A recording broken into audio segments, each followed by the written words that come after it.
إليك هذه الخلطة الخرافية لشعرك، خلطة حنة علاجية ولا أروع. ستعشقين خلطة الحنة أو خلطات الحنة بعد تجربتك لهذه الخلطة الرائعة، فتابعوني.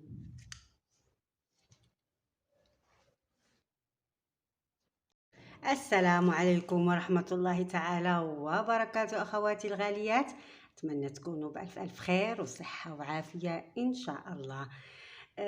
خلطتي لليوم خلطة متميزة جدا جدا جدا لعشاق الحنة. تعرفون إني لي العديد من خلطات الحنة، واللي بتجربوها وبتكتبوا لي في التعليقات أنها يعني خلطة سحرية ونفعت معكم، فاليوم كذلك جيت لكم وحنحضر معا خلطة كذلك سحرية للشعر، خلطة حنة لعشاق الحنة مثلي للشعر. خلطة هي حقيقة خلطة هندية للشعر، تستعملها الهنديات يعني بأعشاب هندية، لكن أصبحت الآن متوفرة في أسواقنا، في الأسواق يعني متوفرة وموجودة عند العطارين، فقط اسألي عليها. تستحق التجربة. خلطتي للحناء لليوم تعطيك من فوائدها أنها بتعطيك لون مع المداومة، تعطيك نعومة فائقة ولمعان ورطوبة شعرك، بتحسي إنه شعرك أعيد له الصحة والقوة واللمعان من أول مرة، ستلاحظين الفرق الشاسع. لما؟ لأنه بها مكونات عجيبة للشعر الجاف الخشن المشحد، بما أنه الحنة بتجفف الشعر، معروف أن الحنة بتجفف الشعر، لكن بإضافتي لليوم بهذه الأعشاب الرائعة ستلاحظين الفرق من أول مرة، يعني فرائعة للشعر الجاف، غير أن لها فوائد مذهلة سواء للتطويل لو حابة الشعر الطويل، حابة اللون، حابة كذلك بتعالج التساقط، لها يعني علاج حقيقة. خلطتي للحنة علاجية لليوم. فأول شيء يعني قبل ما نطيل في الكلام، فنحتاج هنا إلى الحنة خضراء طبيعية 100% بدون إضافات، لا تشتري الجاهز، يعني حبذا لو تطحنيها على إيدك وتغربليها يكون أروع ويكون أفضل، أو اشتريها من عند عطار موثوق. عندي هنا الأملج أو الأملة مطحونة من الأعشاب اللي أصبحت متوفرة يعني، وعندي هنا كذلك الأملج بينعم الشعر بشكل عجيب. عندي هنا عشبة الشيكاكي أنا عملت عليها وصفة خاصة بقناتي أو خلطة خاصة بقناتي من الوصفات الرائعة للشعر، شوفوها، أو لو حبيتوا أضع لكم رابط هذه الوصفة سأضعها لكم تحت في الوصف. عشبة الشيكاكي، هذه العشبة هذا يعني شكلها، تكون يعني بهذا الشكل. عشبة الشيكاكي من الأعشاب الهندية التي هي تمنع تساقط الشعر، مقوي ضد القشرة. الشيكاكي مغذي للشعر، نبات هندي طبيعي 100%، غني بالعديد من العناصر النشطة التي تجعله العلاج المعزز للشعر الطويل الكثيف، يستخدم في الهند كشامبو أو علاج مقوي. الشيكاكي يعني موجود كذلك في الأسواق، فقط اسألي عنه. سنحتاج كذلك في هذه الخلطة السحرية الرائعة، سنحتاج إلى القهوة سريعة الذوبان، تعطيك نعومة فائقة مع الحنة غير اللون. سنحتاج كذلك المهم لتحضير الخلطة. أول شيء راح 3 ملاعق يعني طبعا الحنة على حسب شعرك، أنا هنا سأستعمل 3 ملاعق من الحنة طبيعية 100%.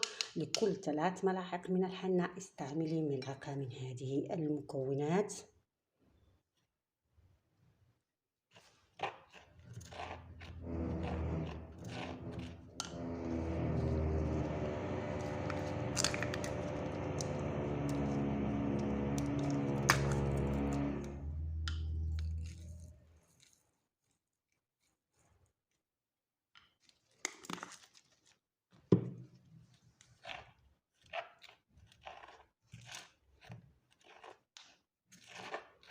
وبعد ما نخلط هذه المكونات مع بعض،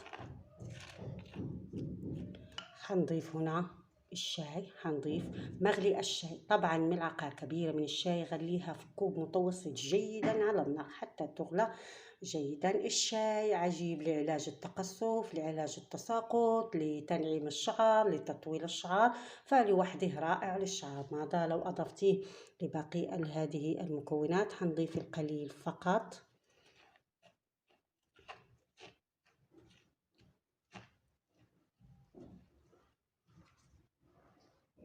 وحنضيف المزيد،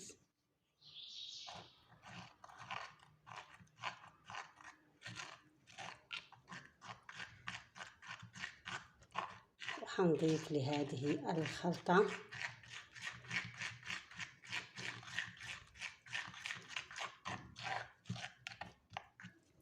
ملعقة كبيرة من الزبادي، زبادي طبيعي.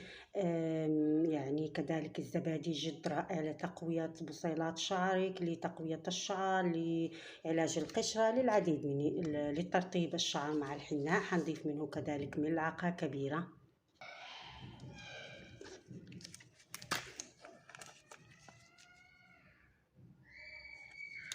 الآن حبيباتي بعد ما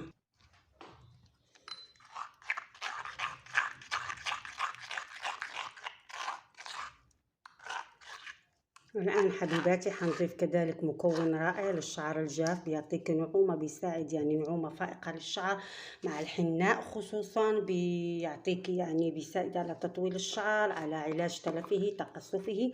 وهنا عندي هنا جيل الصبار، ممكن تستعملين الصبار الطبيعي النبتة، وممكن تستعملي الجاهز اللي بالأسواق. حنضيف كذلك منه ملعقة.